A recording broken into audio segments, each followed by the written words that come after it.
Do you know what it's like to live without a soul? Because I do.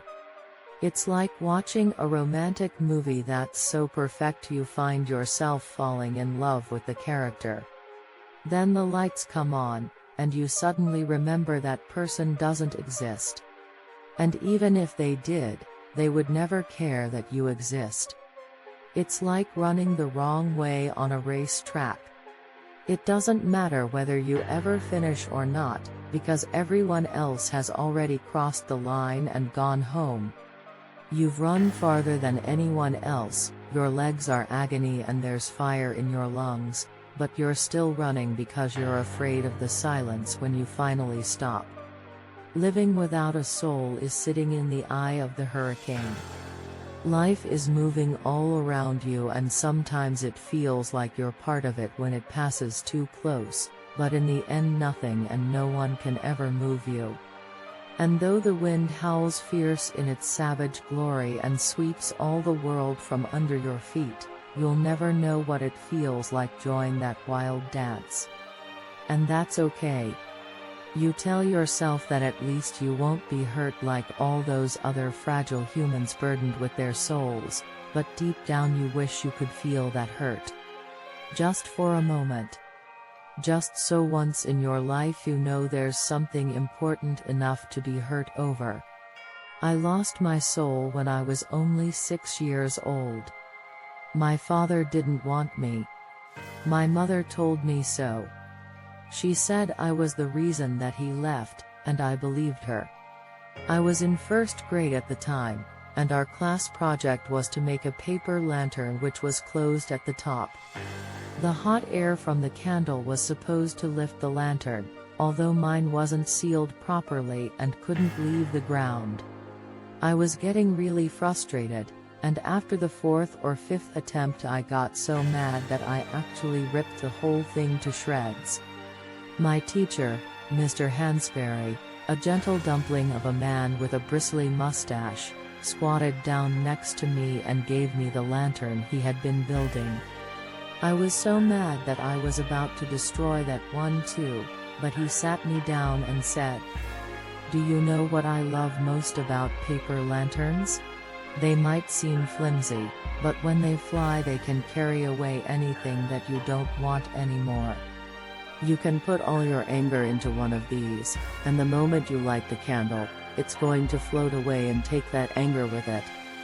That sounded pretty amazing to me at the time.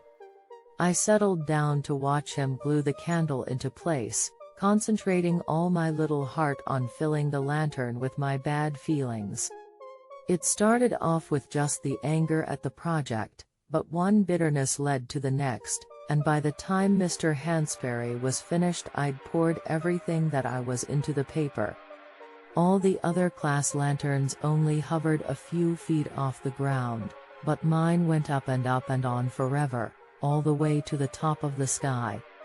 The other kids laughed and cheered to see it go, and my teacher put his hand on my shoulder and looked so proud, but I didn't feel much of anything. How could I, with my soul slowly disappearing from view? I remember asking Mr. Hansberry if I could go home and live with him after that, but he said he didn't think my mother would like that. I told him that she would, but he still said no. I don't suppose it would have mattered one way or another though, because it was too late to take back what I did. There's something else besides the numbness that comes when your soul is gone. I didn't see them the first night, but I could hear them breathing when I lay down to sleep. Soft as the wind, but regular and calm like a sleeping animal. I sat and listened in the darkness for a long while, covers clutched over my head, the breathing seemed so close I could feel its warmth billowing under the sheets. I cried for what seemed like hours, but Mom didn't come and I was too afraid to get out of bed. I don't think I fell asleep until it was light outside. Mom was angry at me in the morning for keeping her awake. She'd heard me, but she thought I would give up eventually. I didn't get breakfast that day, and I didn't mention the breathing again. That was only the beginning. I think a soul does more than help you appreciate the things around you. It also protects you from noticing the things you aren't supposed to see. And with it gone, they were everywhere. Beady eyes glinting from under the sofa, a dark flash at the corner of my eye, scuffling in the drawers and late-night knockings on doors and windows. I never got a good look at them, but they were always watching me. I'd wake up in the middle of the night and feel their weight all over my body, pinning me down. Rough skin against me, dirty fingers digging into my nose and mouth. Worse still, their touch penetrated my mind, inserting thoughts so vile that I knew they couldn't be my own, although the longer they were in my head, the more difficult it was to be certain of that. Did I want to insert a needle into my eye and see how far it would go? Probably not. Then why could I not stop thinking about it? Were they making me think about beating my classmates into bloody pulps? Or setting fires to people's homes to watch them weep on the sidewalk? Or was that all from me? The first few nights I lay awake and cried to myself, but I soon learned to be more afraid of my mom than I was of the creatures. As much as I hated the shadows, they never hit me after all. I wouldn't call it living, but I continued to exist for years like that. During the day I kept to myself, exhausted and numb. All colors seemed muted except for the glittering eyes which tracked me from unlikely crevices, all sounds muffled but for their scrapings and breathings. The only times I could really feel was when I was lay awake in the darkness, but these were the times I wish I felt less. Neither screams nor silence brought any comfort from the intrusive probings, and my mind was flooded with persistent images of violence, self-destruction, and despair. Over time I found a trick to help me get through the insufferable nights. I convinced myself that my body was not my own, and that nothing it felt could do me harm. The real me was flying safe somewhere, high up in the sky inside a paper lantern. And no matter what happened to my flesh, no matter what my flesh did to anyone else, that had nothing to do with me. I kept everything below the surface as best I could until I was 14 years old. By then I'd lost all ability to distinguish the origin of my thoughts. All I knew is that I wanted to hurt someone, hurt them as badly as I wanted to be hurt in return. I picked fights at school. I pushed my classmates around and they stayed clear of me. I once drove a pencil into someone's hand when they weren't looking, grinding it back and forth to make sure the tip broke off inside the skin. I heard the creatures snickering at that, but it was a disdainful kind of laugh. When I was called into the principal's office afterward, I was surprised to see Mr. Hansberry there too. The principal was all rage, lecturing me and stamping around like the Spanish Inquisition. Mr. Hansberry didn't say much. He just looked tired and sad. He didn't speak up until the principal dismissed me, at which point he put his hand on my shoulder and leaned in real close to ask, "Have you looked for it?" I didn't have the faintest idea what he meant. I gave him a stare that a marble statue would find cold. "Your lantern. Did you ever try to get it back?" I told him to go fuck himself. "I'm sorry for telling you to send it away," he added, gripping my shoulder to stop me from leaving. I thought it would be easier than facing, but I was wrong. People can't hide from themselves like that. The pencil was good, but it wasn't enough.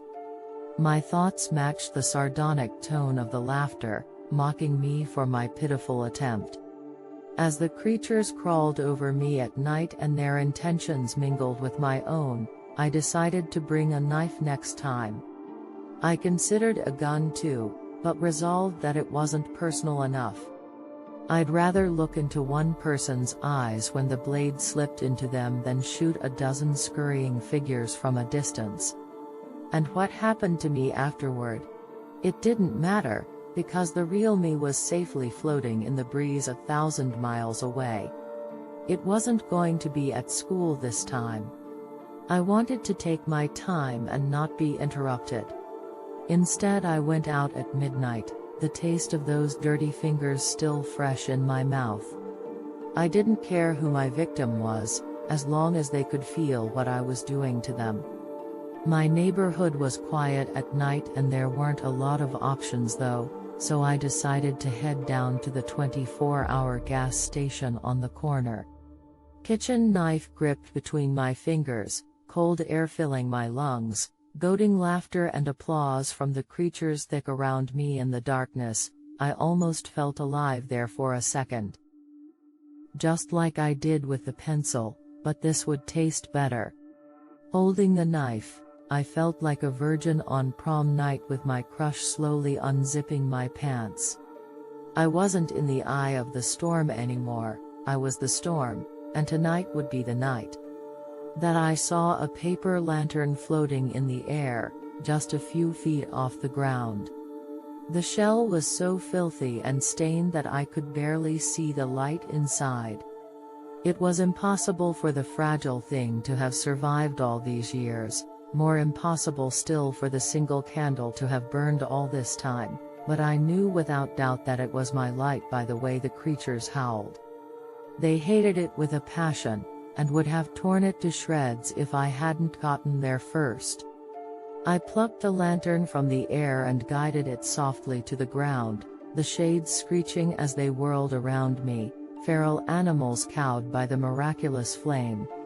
Holding the lantern close, I found the note that was attached. I found this in the woods. Took a couple days to find it. Mr. H. I collapsed on the sidewalk, trembling for all the time I'd spent away from myself, blubbering and sobbing like an idiot until the flame guttered out from my tears. The howling creatures reached a feverish pitch, and then silence, all rising together into the sky with the last wisps of curling smoke from the lantern. It hurt like nothing I'd felt in years, but it was a cleansing kind of hurt. I didn't hide from it. I didn't send it away. I didn't drown it with distractions or fight its grip on me. I won't go so far as to say that pain is a good thing, but it is undeniably a real thing, and I'd rather hurt than send it away to live with the hole it leaves behind.